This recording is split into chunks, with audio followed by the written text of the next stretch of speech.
So next, we're going to do a sequence that I call the meditation sequence. I think it can be really meditative once you understand all the components that go into it.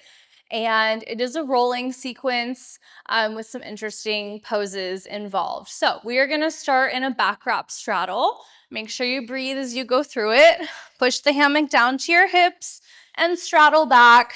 Release your arms. You're going to hook just your left ankle over the fabric and then crochet your right foot up and really push your big toe into the fabric.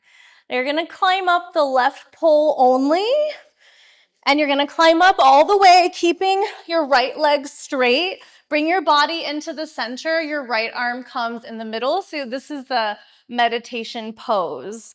Okay, then you're going to hold on to the left pole, straighten the left leg, keep the right leg straight. Hold on with the right hand and reach the left arm out to the side.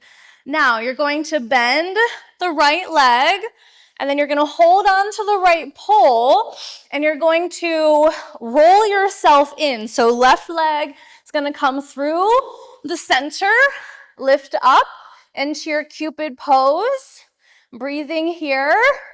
And then you're going to go over your left shoulder and unhook the right leg. So you're in your circus wrap. And then from here, you can bring your hands to your hips and take a flip back, lift up into locust, release into pigeon pose.